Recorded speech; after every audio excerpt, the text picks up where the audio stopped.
The vastness of space had always made humanity feel small. We gazed up at the stars for millennia, wondering if we were alone. Then, on an ordinary Tuesday morning in 2157, we discovered we weren't just not alone, we were needed. I remember the day clearly. I was working the night shift at the Deep Space Monitoring Station in New Mexico when our systems detected an unusual energy signature at the edge of our solar system. At first, we thought it was just another glitch in the aging equipment, but as the data kept pouring in, our computers started painting a picture that would change human history forever. "Sir, you need to see this," my colleague Sarah called out, her voice trembling slightly as she stared at her monitor. The readings were off the charts. A massive fleet of ships, thousands of them, had just appeared near Neptune's orbit, but something was wrong. The ships weren't moving in formation. They were drifting, their energy signatures fluctuating wildly. Within hours, the entire scientific community was abuzz with activity. The military went on high alert, and governments worldwide held emergency sessions. But before panic could truly set in, we received our first communication from the fleet. The message was simple, yet desperate. Help us.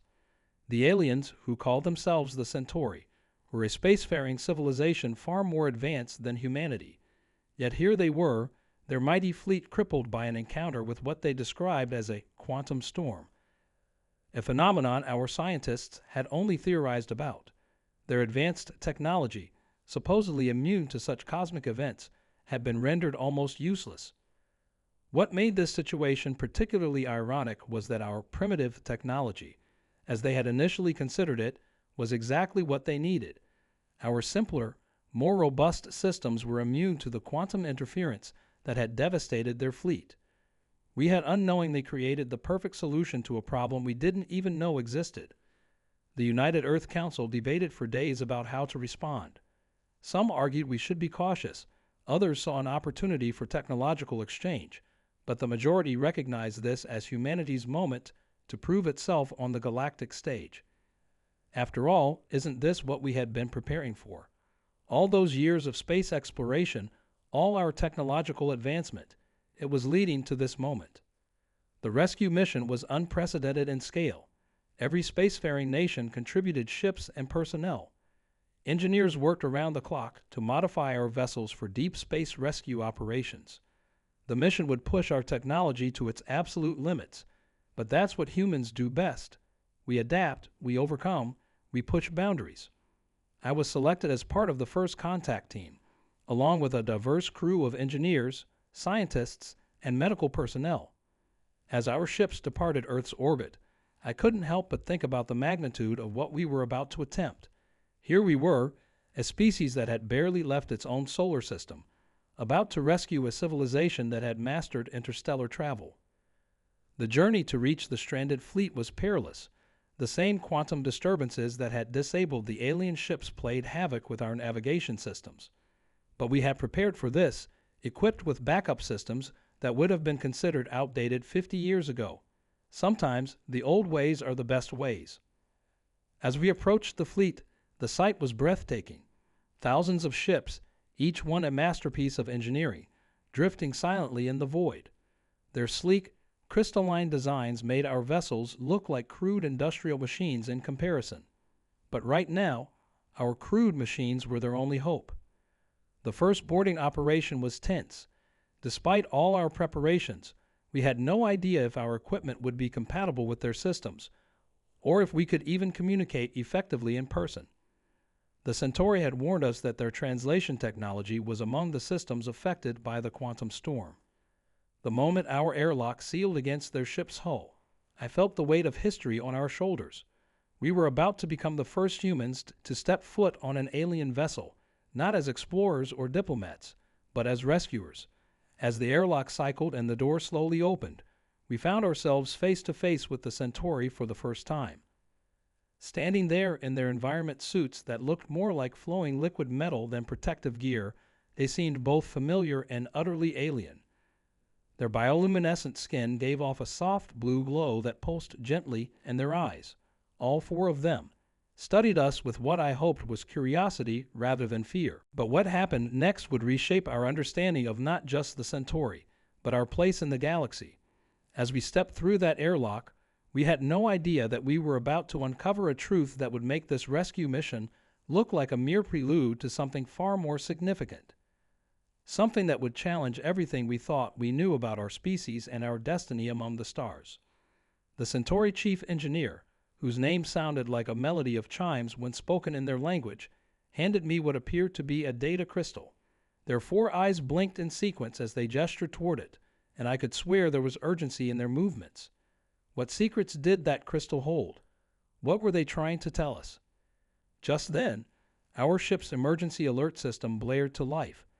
The quantum disturbance was intensifying, and we had minutes, perhaps seconds, to make a decision that would affect not just the success of our mission, but potentially the fate of 2 civilizations.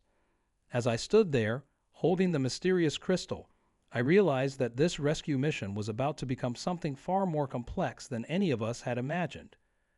This was the moment when humanity's true test was about to begin. We had answered the call for help, but we were about to discover that sometimes the simplest acts of kindness can lead to the most extraordinary adventures.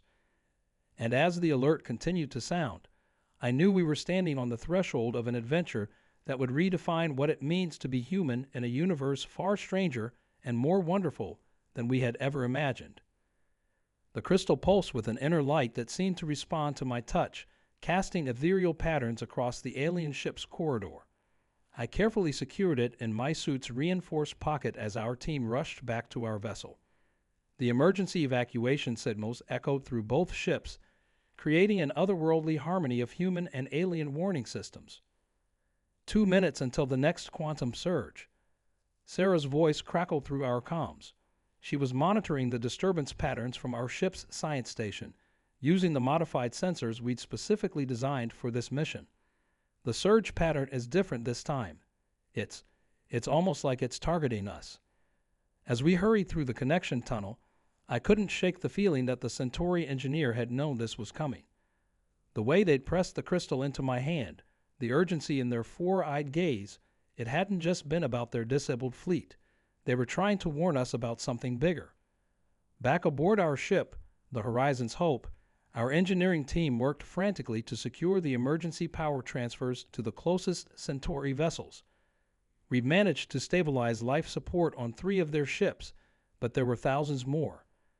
The quantum storm was making it impossible to help them all at once, forcing us to work in dangerous, short bursts between surges. "Captain Chen wants you on the bridge," Lieutenant Rodriguez called out as I was securing my suit. Something about the data we collected during the transfer. The lieutenant's usually steady hands were shaking slightly as he helped me out of my gear. We'd all been pushing ourselves to the limit for the past 72 hours, running on stems and determination. The bridge of the Horizon's Hope was a testament to human engineering at its finest, practical, reliable, and built to withstand almost anything space could throw at us. Almost anything. The holographic displays showed the quantum disturbance as a massive, swirling vortex of energy, like a hurricane made of pure light. But there was something odd about its movement pattern. "Look at this," Captain Chen said without preamble as I entered, pointing to one of the sensor readings. "The storm's frequency is changing. It's not random like we initially thought." Her eyes were red from lack of sleep, but her focus was razor sharp. "Dr. Patterson says it looks artificial." The implications hit me like a physical blow. If the storm was artificial, it meant someone or something had specifically targeted the Centauri fleet. But why? And more importantly, why were they using a weapon that their advanced technology was particularly vulnerable to? Before I could voice these questions, the crystal in my pocket grew warm. Not uncomfortably so, but enough to notice. I pulled it out, and the bridge crew gathered around as the crystal projected a holographic message into the air. The image was grainy and distorted, but we could make out a star map with several points highlighted in a pulsing red light. "Those coordinates," our navigator whispered, "they're all along the edge of what we call the Orion Spur, our arm of the galaxy." She quickly overlaid our star charts with the Centauri map. "Look at the pattern. Whatever this is, Earth is right in the middle of it." The hologram shifted, showing what appeared to be historical records. We watched in stunned silence as images played out before us. Other alien fleets, different from the Centauri, being caught in similar quantum storms. Each incident was marked with a timestamp in what we assumed was the Centauri calendar system. The attacks, because we were now certain they were attacks, had been moving steadily through space, following a clear pattern. A pattern that led directly to Earth. "This isn't just a rescue mission anymore," Captain Chen said quietly. "The Centauri weren't just random victims who happened to need our help. They were trying to warn us. They knew Earth was next." As if to confirm her words, our sensors detected 3 more quantum disturbances forming at the edge of our solar system. They were smaller than the one that had trapped the Centauri fleet, but they were growing, and they were between us and Earth. The real question now wasn't just how to save the Centauri fleet. It was how to save our own world from what was coming. The very technology that made Earth seem primitive compared to the Centauri might be our only advantage. But would it be enough? Our ship's AI calculated that we had roughly 48 hours before the new quantum storms reached full strength. 48 hours to decode the rest of the crystal's message, figure out who was behind these attacks, and find a way to protect both our civilizations.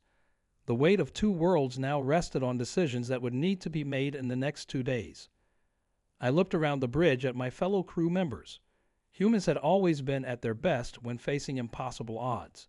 We'd survived ice ages, crossed oceans in wooden boats, cured diseases that once decimated our populations, and reached for the stars when we barely understood what they were. Now our species' greatest test was approaching, and we had been chosen, not because we were the most advanced, but because we had never stopped doing things the hard way. The crystal projected one final image before going dark. A symbol we didn't recognize, but one that clearly meant something to the Centauri. Their reaction when they saw it displayed on our screens was immediate and visceral. Fear. Not just fear of defeat or destruction, but the kind of deep-seated fear that comes from facing an ancient enemy. "Sir," our communications officer called out, "we're picking up something from the Centauri ships. It's music." No, not music exactly. More like a pattern of sounds. The haunting melody filled our bridge, complex harmonies interweaving with what sounded like crystalline chimes. They're using their ship's resonance chambers to communicate without technology. They're trying to tell us something. As we worked to decode this new message, I couldn't help but wonder about the cruel irony of our situation. Humanity had spent centuries wondering if we were alone in the universe, hoping to find advanced civilizations that could guide us to the stars. Instead, we had found ourselves cast in the role of protectors for a species whose technology we barely understood. The crystal in my hand pulsed once more, and I knew we were about to uncover another piece of this cosmic puzzle. But as I looked out at the stranded Centauri fleet, their ships glittering like lost stars in the void, I couldn't shake the feeling that we were running out of time. Whatever was coming, whatever force was powerful enough to cripple an advanced civilization and send them seeking help from a species they had probably considered primitive, it was almost here. And we still didn't know if we were ready. Through the Horizon's Hope's viewport, I watched as another quantum surge rippled through space, its ethereal colors masking its deadly nature. We had answered a distress call and found ourselves on the front lines of a war we didn't yet understand. But one thing was becoming increasingly clear. There was more to humanity's role in the galaxy than either we or the Centauri had initially believed. The next 48 hours would determine not just the fate of our mission or even our planet, but possibly the future of intelligent life in our corner of the galaxy. As I stared at the pulsing crystal in my hand, I couldn't help but wonder, had we been called to save the Centauri fleet, or had they come to warn us of something far worse? Only time would tell, and time was the one thing we were quickly running out of. Time was slipping away like sand through an hourglass. With 36 hours remaining before the quantum storms reached Earth, our crew had managed to decode more of the Centauri's musical messages. The story they told chilled us to our core. "They're called the Void Wavers," Captain Chen announced to the assembled crew in the ship's main briefing room. The name itself seemed to echo ominously through the chamber. "According to the Centauri, they're not exactly a species, they're what's left of one. A civilization that decided to transcend physical form thousands of years ago. The holographic displays showed the data we'd extracted from the crystal, painting a picture of an ancient race that had achieved technological singularity. But instead of finding enlightenment, they had found only madness. The Void Weavers now existed as pure energy, creating the quantum storms as both weapon and sustenance, feeding off the technological energy of the civilizations they attacked. That's why our older technology isn't affected, Sarah explained, her eyes bright with understanding despite her exhaustion. The quantum storms are calibrated to disrupt advanced energy systems. They're designed to trap and feed off highly evolved technology. Our primitive systems are actually too simple to be targeted. A sudden alert blared through the ship. The nearest quantum storm had grown larger, its swirling energies now visible to the naked eye through the viewport. The sight was both beautiful and terrifying, like watching a tornado made of starlight. "We've got movement from the Centauri fleet," Lieutenant Rodriguez reported from his station. Several of the alien ships were reorienting themselves, their crystalline hulls reflecting the storm's light in mesmerizing patterns. They were forming a pattern we hadn't seen before. The crystal in my pocket suddenly grew warm again, but this time it was different. Instead of projecting images, it began to resonate with the same frequency as the Centauri ships. The sound it produced was haunting, like a whale song mixed with the hum of crystal glasses. "It's not just a data storage device," I realized aloud. "It's a key." The Centauri ship's formation wasn't random. They were creating a massive replica of the symbol we'd seen earlier. And as they moved into position, something extraordinary began to happen. The quantum storms seemed to respond, their energy patterns shifting and swirling in new ways. "The Centauri," Captain Chen breathed, "they're not just victims. They're guardians. They've been fighting this war for centuries, trying to contain the Void Weavers. That's why they came to our solar system. They didn't just need our help with repairs. They needed our technology." Our sensors were going crazy as energy readings spiked across the spectrum. The Centauri ships were channeling the quantum storm's energy through their formation, using the crystal's resonance as a guide. But something was wrong. The power levels were too high, and the Centauri ships were beginning to show signs of strain. "Their hulls can't take this kind of stress," Sarah warned, her fingers flying over her console. "They're going to tear themselves apart." That's when inspiration struck. Our primitive technology might not be affected by the quantum storms, but what if we could use that to our advantage? What if we could act as a ground wire, providing a safe path for the excess energy? Through the Horizon's Hope's viewport, I watched as another quantum surge rippled through space, its ethereal colors masking its deadly nature. We had answered a distress call and found ourselves on the front lines of a war we didn't yet understand. But one thing was becoming increasingly clear: there was more to humanity's role in the galaxy than either we or the Centauri had initially believed. The next 48 hours would determine not just the fate of our mission or even our planet, but possibly the future of intelligent life in our corner of the galaxy. As I stared at the pulsing crystal in my hand, I couldn't help but wonder, had we been called to save the Centauri fleet, or had they come to warn us of something far worse? Only time would tell, and time was the one thing we were quickly running out of. Time was slipping away like sand through an hourglass. With 36 hours remaining before the quantum storms reached Earth, our crew had managed to decode more of the Centauri's musical messages. The story they told chilled us to our core. "They're called the Void Weavers," Captain Chen announced to the assembled crew in the ship's main briefing room. The name itself seemed to echo ominously through the chamber. "According to the Centauri, they're not exactly a species. They're what's left of one. A civilization that decided to transcend physical form thousands of years ago."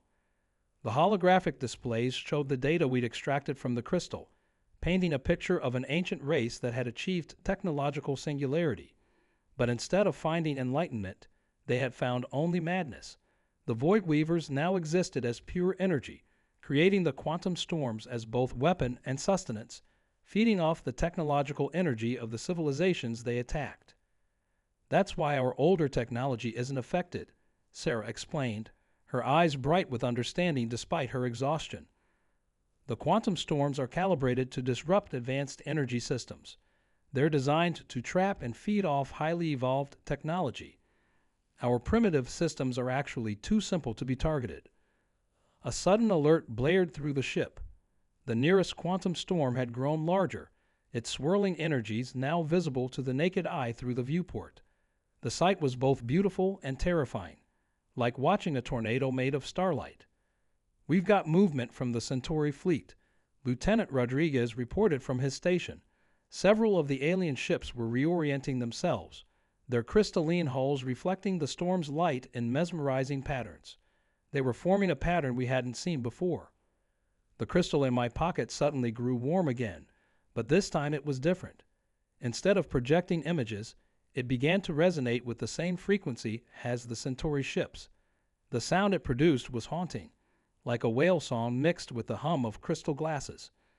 "It's not just a data storage device," I realized aloud. "It's a key." The Centauri ship's formation wasn't random. They were creating a massive replica of the symbol we'd seen earlier. And as they moved into position, something extraordinary began to happen. The quantum storms seemed to respond, their energy patterns shifting and swirling in new ways. "The Centauri," Captain Chen breathed. "They're not just victims. They're guardians. They've been fighting this war for centuries, trying to contain the void waivers. That's why they came to our solar system. They didn't just need our help with repairs. They needed our technology." Our sensors were going crazy as energy readings spiked across the spectrum. The Centauri ships were channeling the quantum storm's energy through their formation, using the crystal's resonance as a guide. But something was wrong. The power levels were too high, and the Centauri ships were beginning to show signs of strain. "Their hulls can't take this kind of stress," Sarah warned, her fingers flying over her console. "They're going to tear themselves apart." "Captain," I called out, already running calculations in my head. "What if we position our ships between the Centauri vessels? We could use our hulls as conduits. Our simpler systems might be able to channel the energy without being destroyed by it." It was a crazy plan, the kind of plan that could either save two civilizations or result in the spectacular destruction of both fleets. But we were out of options and nearly out of time. The next 20 minutes were a blur of activity as we coordinated with the other Earth ships. Like a well-rehearsed dance, our vessels moved into position among the Centauri fleet. We were smaller, our ships looking like metal minnows among crystal whales, but size didn't matter for what we were about to attempt. "Energy readings are off the scale," Sarah reported, her voice tense. "The storms are reacting to our presence. They're trying to adapt." The void waivers had noticed our maneuver. The quantum storms began to pulse with angry red light, tendrils of energy reaching out like hungry fingers toward our ships. But we held our position. Humanity had come too far to back down now. "All ships, prepare to receive energy transfer on my mark." Captain Chen's voice was steady despite the chaos unfolding around us. The crystal in my pocket was now humming so loudly it seemed to vibrate through the entire ship. 3, 2, 1. What happened next defied description. The quantum storms, the Centauri ships, and our vessels became connected in a web of light and energy. Through our viewports, space itself seemed to bend and twist. Warning alarms blared as our ship's systems were pushed to their absolute limits. Hull temperature rising. Lieutenant Rodriguez shouted over the din, structural integrity at 60% and falling. But we weren't dead yet. The energy was flowing through our ships, using them as a circuit in some vast cosmic machine. The Centauri's crystal technology was singing in harmony with our own systems, creating something entirely new, a hybrid of ancient wisdom and human determination. Through it all, I clutched the crystal key, its warmth now almost unbearable. In its shifting lights, I could see reflections of what might be history in the making. Two civilizations, separated by vast gulfs of technology and evolution, working together to face an enemy that threatened all life in the galaxy. The Void Waver's response was immediate and terrifying. The quantum storms began to coalesce, forming into something that looked almost like a face, a vast, malevolent visage made of pure energy. A sound filled our communications channels, like static given consciousness, a scream of rage from beings that had long ago abandoned their humanity. Energy levels critical. Sarah's voice was barely audible over the ship's groaning hull. "Whatever we're going to do, we need to do it now." The crystal key pulsed one final time, and in that moment, I understood what the Centauri had been trying to tell us all along. This wasn't just about saving their fleet or protecting Earth. It was about proving that there was strength in remaining true to what you are, that advancement doesn't always mean improvement. As the combined forces of human ingenuity and Centauri wisdom faced off against the accumulated power of the Void Weavers, I realized we were witnessing more than just a battle. This was a moment that would define not just humanity's place among the stars, but the very nature of civilization itself. The next few seconds would determine everything, and as I watched the energy build to impossible levels, as I felt our ship shudder under forces it was never designed to withstand, I knew we were about to discover exactly what happens when the most primitive and the most advanced species in our corner of the galaxy work together. The universe seemed to hold its breath, waiting to see what would happen next. In that suspended moment between action and consequence, something unexpected happened. The crystal key suddenly projected a new image, not of star maps or historical records, but of Earth, not as it was now, but as it had been thousands of years ago. And there, clear as day, were structures that couldn't possibly have been built by ancient humans. "Captain," I called out, my voice barely steady, "I don't think this is our first encounter with the Centauri." Before anyone could process this revelation, the quantum storm surrounding us pulsed with a new intensity. The Void Weavers weren't just attacking anymore. They were changing tactics. The face of the energy field shifted, splitting into multiple forms, each one targeting a different section of our makeshift defense network. "They're trying to divide us," Sarah shouted over the increasing hull stress warnings. "The energy pattern is fracturing." The holographic images from the crystal continued to play out, showing a history we never knew we had. The Centauri had been to Earth before, thousands of years ago. They hadn't just visited, they had hidden something here, something the Void Weavers had been searching for across countless light years and centuries. "Look at these coordinates," Lieutenant Rodriguez pointed to the streaming data. "These aren't random locations.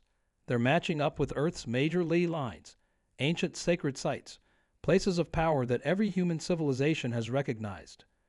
The revelation hit me like a physical blow. Earth wasn't just the next target, it was the final target.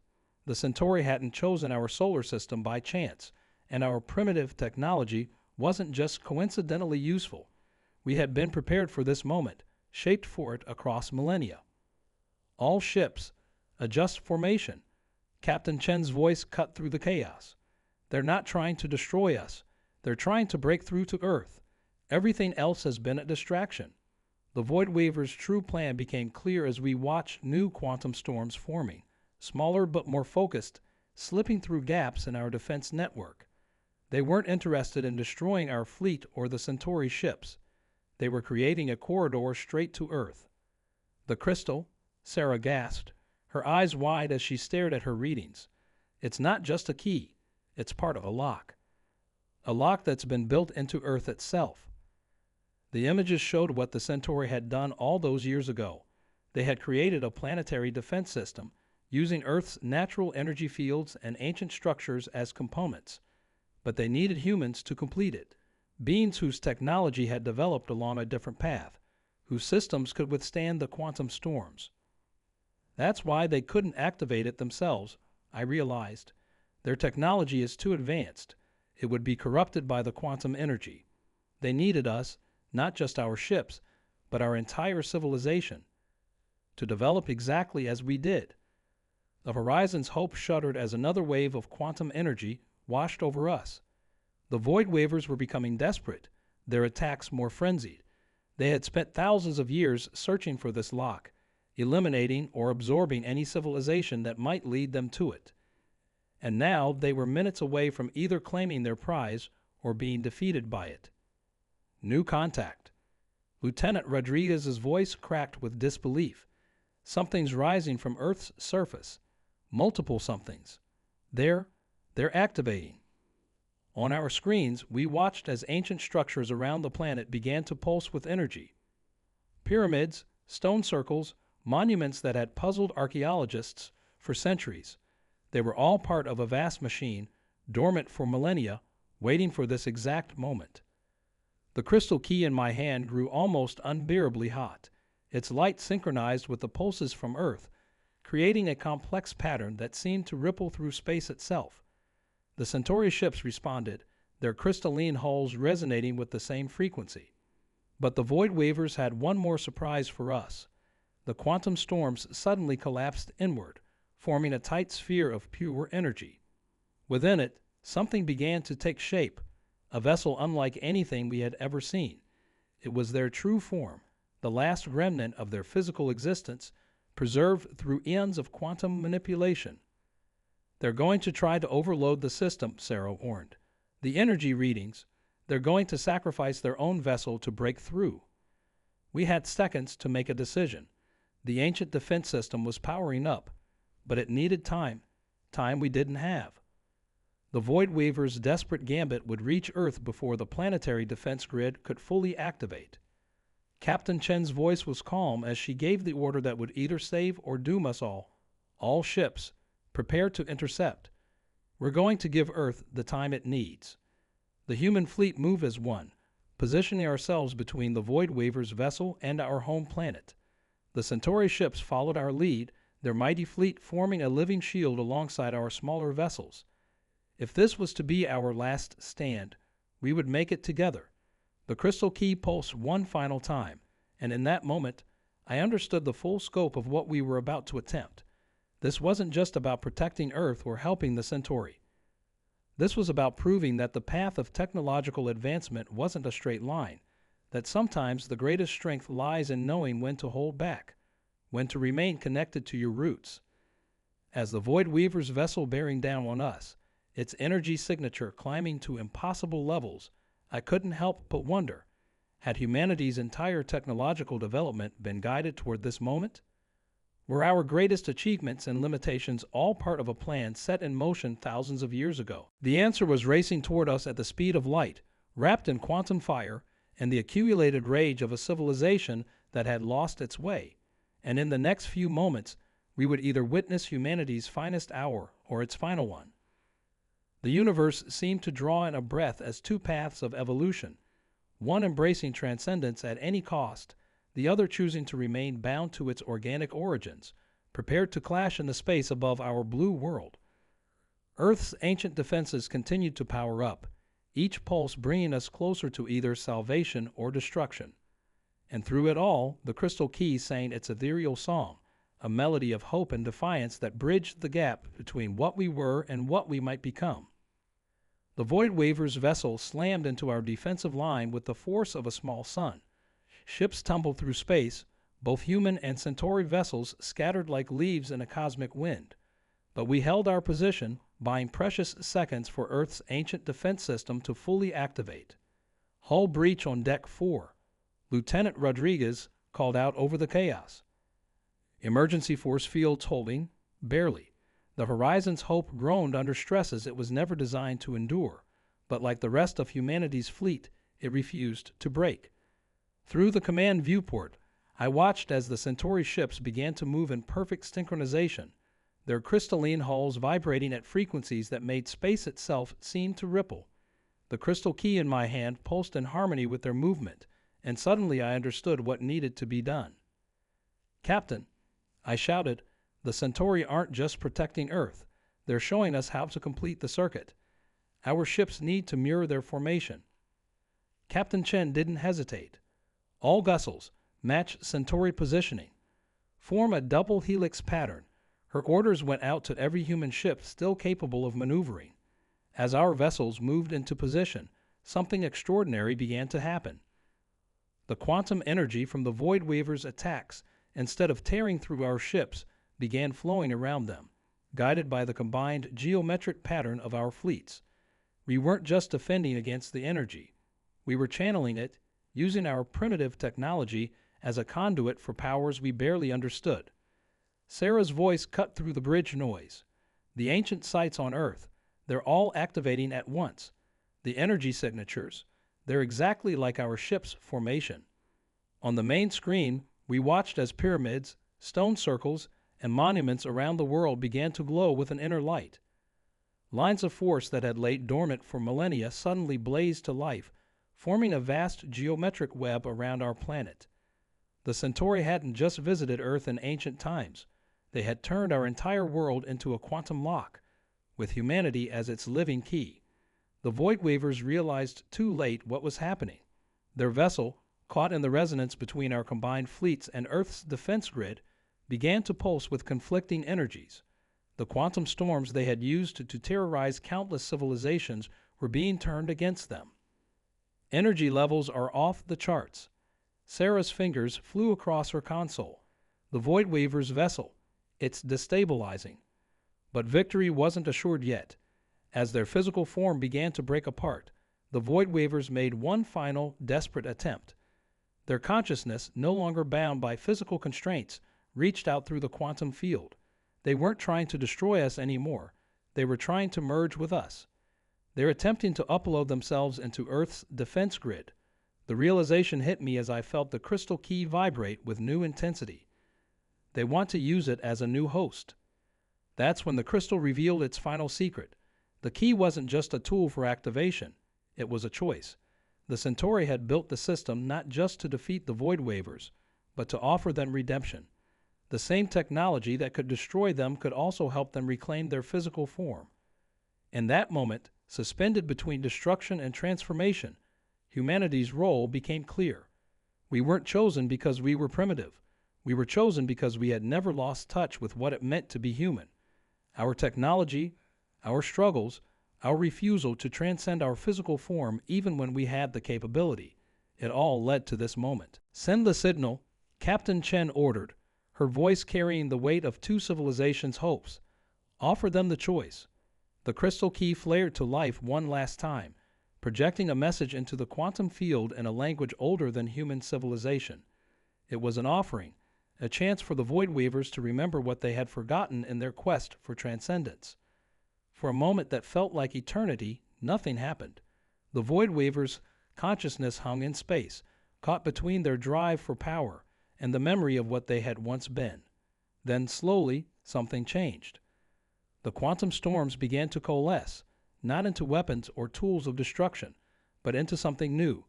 The Void Weavers' energy signature shifted, responding to the resonance pattern created by our combined fleets and Earth's ancient defense grid. They're accepting the transformation," Sarah whispered in awe. "The defense grid isn't destroying them. It's rebuilding them."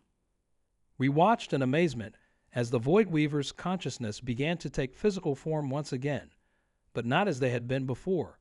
They were becoming something new, a hybrid of energy and matter that maintained their advanced capabilities while restoring their connection to the physical world. The process was beautiful and terrifying to witness. Quantum energy swirled and condensed, forming structures that seemed to exist in multiple dimensions at once. The Centauri ships hummed with power, their crystalline technology helping to guide the transformation. When it was over, a new fleet hung in space alongside ours. The Void Weavers had become something unprecedented, a bridge between the physical and quantum realms. Their ships, if you could call them that, looked like living constellations, each one a testament to the possibility of evolution without loss of self. "Incoming transmission," Lieutenant Rodriguez announced, his voice filled with wonder. It's from both the Centauri and the Void Weavers. They're speaking as one." The message that filled our bridge was both simple and profound. Humanity has proven itself not just worthy of survival, but essential to the galaxy's future.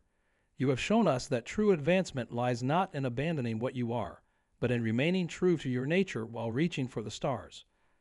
As our fleets began the process of standing down, the crystal key in my hand grew warm one final time. But this time, instead of projecting information about the past, it showed us glimpses of possible futures. Humanity, the Centauri, and the transformed Void Weavers working together, each bringing their unique perspectives and technologies to bear on the mysteries of the universe. Captain Chen smiled as she looked out at the assembled fleets, human ingenuity, Centauri wisdom, and Void Weaver transcendence, all in harmony. "Well," she said, "I guess this means humanity's first official introduction to the galactic community is going to be quite a story. But as we celebrated our victory and the dawn of a new era for all three civilizations, none of us noticed a small anomaly in the quantum field readings. Far out in the Oort cloud, beyond the range of our primary sensors, something stirred. A signal, encoded in frequencies that even the void wavers had never mastered, began making its way toward distant stars. Our victory had been witnessed, and somewhere in the vast darkness between galaxies, something ancient and patient took note. Humanity had proved itself ready for a greater role in the cosmos, but with that recognition came attention from forces we had yet to comprehend. The real test was just beginning. In the days following our encounter with the void wavers, Earth's skies blazed with unprecedented colors as three civilizations worked together to deactivate the ancient defense grid. The transformed void wavers, now calling themselves the Nexus, brought their unique understanding of quantum mechanics to help safely power down the planetary network that had waited millennia for its moment. The sight of Centauri ships hovering above Earth's ancient monuments drew crowds of amazed onlookers. News networks broadcast continuous footage of crystalline vessels casting prismatic light shows over the pyramids of Giza, while in England, a Nexus ship that looked like a living constellation danced around Stonehenge, helping to calm the energies that had been awakened there. Back aboard the Horizon's Hope, our crew had the privilege of witnessing the first official diplomatic meeting between representatives of all three civilizations. The ship's mess hall, chosen for its informal atmosphere, hosted an historic gathering that would have seemed impossible just weeks ago. "Your species continues to surprise us," the Centauri diplomat said, their four eyes blinking in sequence as they addressed Captain Chen. Their translator now worked perfectly, though they still occasionally broke into their musical language when excited. "We knew Earth was special, but we never anticipated how your unique development would change everything." The Nexus representative, a shifting form of light and matter that somehow managed to convey both power and humility, added their own thoughts. "We spent millennia believing that transcendence meant leaving behind our physical forms. You showed us that true evolution means growing without losing what makes us who we are." Our victory had brought more than just peace. It had ushered in a new age of cooperation and understanding. The Centauri began sharing their advanced technology with us, but in a measured way that wouldn't overwhelm our systems or make us vulnerable to quantum disruption. The Nexus, with their unique perspective on energy and matter, helped us understand phenomena we had only theorized about. Sarah spent hours working with both species, combining their knowledge with human ingenuity to develop new forms of protection against quantum storms. "It's amazing," she told me one evening as we watched the joint fleet exercise from the observation deck. "Their technologies don't just complement each other. They're stronger together, like they were always meant to work as one." The Crystal Key, now housed in a special facility built jointly by all three civilizations, continued to reveal new secrets. We learned that Earth wasn't the only world the Centauri had prepared. There were others, scattered throughout the galaxy, each developing along their own unique paths. The Key had chosen us first because we were ready, but we wouldn't be the last. Lieutenant Rodriguez led a team studying the Nexus ships, learning how they had merged energy and matter in ways that defied our previous understanding of physics. "Every answer leads to 10 new questions," he said with a grin that hadn't faded since our victory. But that's what makes it exciting. We're not just learning new technology. We're learning new ways to think about the universe itself.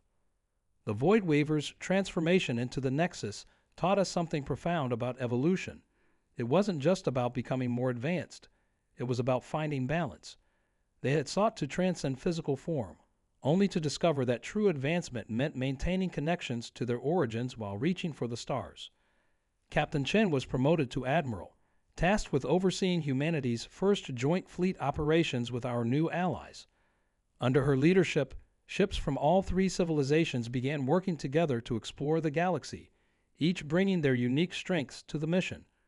Human adaptability, Centauri wisdom, and Nexus insight proved to be an unbeatable combination. But it wasn't all smooth sailing. The integration of three vastly different civilizations came with its share of challenges. Cultural misunderstandings were common and sometimes hilarious. like the time a Centauri engineer tried to upgrade our coffee machines with quantum technology, resulting in drinks that existed in multiple states simultaneously until observed, or when a Nexus architect accidentally designed a building that occasionally phased into another dimension during full moons. These moments of confusion and laughter helped forge deeper bonds between our species. We learned that despite our differences, some things were universal: curiosity, the desire to understand, and the ability to find humor in life's strange moments. The ancient sites on Earth, though no longer needed as a defense grid, became centers of joint scientific study. Archaeologists worked alongside Centauri historians and Nexus energy specialists to uncover the full story of our planet's role in galactic history. Each discovery helped us better understand not just our past, but our potential future. I found myself spending more time studying the subtle anomaly we detected in the Oort cloud. Something about that distant signal nagged at me, like a word on the tip of my tongue. The Centauri had no record of it in their vast databases, and even the Nexus, with their quantum awareness, couldn't quite grasp its nature.